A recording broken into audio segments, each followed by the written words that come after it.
OK ចឹងទិន្នន័យយើងត្រូវការរកលក្ខខណ្ឌដែលយើងត្រូវការរកគឺគេត្រូវការរក cleaner ចឹងមានថានៅក្នុងទិន្នន័យទាំងអស់នេះនៅក្នុងប្រភេទការងារទាំងអស់នេះយើងត្រូវការរកតែ cleaner ហ្នឹងទេ cleaner ហ្នឹងឯងគឺជាលក្ខខណ្ឌដែលយើងត្រូវការរកអូខេជម្រាបសួរនិងសួស្តីដល់កាន់ពុកម៉ែបងប្អូនទាំងអស់គ្នាសូមស្វាគមន៍មកកាន់វគ្គសិក្សា Microsoft Excel ចឹងនៅក្នុងវីដេអូនេះគឺជាវីដេអូទី6ហើយដែលយើងនឹងរៀនអំពីរូបមន្ត sum if ចឹង sum if គឺយើងប្រើសម្រាប់បូកដូចគ្នាក៏ប៉ុន្តែវាមានលក្ខខណ្ឌចឹង sum if ហើយនឹង sum វាខុសគ្នាត្រង់ទី1សម្រាប់បូកតែទិន្នន័យហើយមួយទៀតសម្រាប់បូកទិន្នន័យដែរក៏ប៉ុន្តែយើងមានលក្ខខណ្ឌចឹងយើងចង់ដឹងថាលក្ខខណ្ឌវាលក្ខខណ្ឌខុសគ្នាត្រង់ណាយើងអាចទៅមើលលំហាត់ជាមួយខ្ញុំទាំងអស់គ្នា Let's go ចឹង sum if នេះយើងដឹងហើយគឺយើងមានអីគេយើងមកមើលតារាងរបស់យើងមកគឺឈ្មោះ T ពិសីភេទស្រី date of birth គាត់គឺ2002ចឹងទៅគាត់នៅភ្នំពេញចឹងទៅហើយការងាររបស់គាត់ជា cleaner ចឹងអានេះគឺជាបញ្ជីរេនាមឈ្មោះអូកាឡិកទាំងអស់អូខេចឹងយើងមកមើលផ្នែកខាងក្រោមគេចង់ដឹងថា cleaner សរុបប្រាក់ខែរបស់ cleaner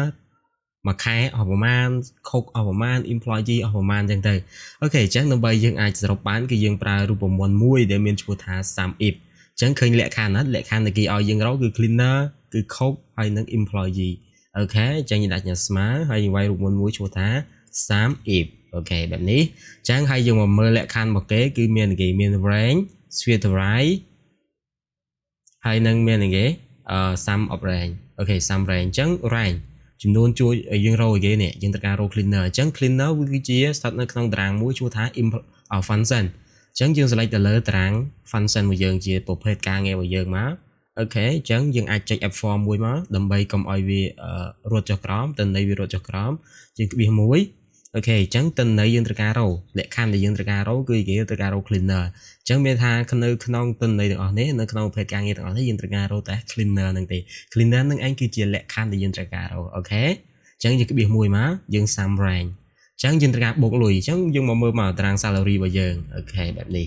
អញ្ចឹងយើងចុច function add form មួយមកដើម្បីយើងចង cell 2គឺ cell ទី1គឺ function cell ទី2គឺ salary ដើម្បីយើងទាញទិន្នន័យចុះក្រោមកុំឲ្យ cell ទាំងពីរនេះវារត់អូខេអញ្ចឹងចុច enter យើងទទួលបាន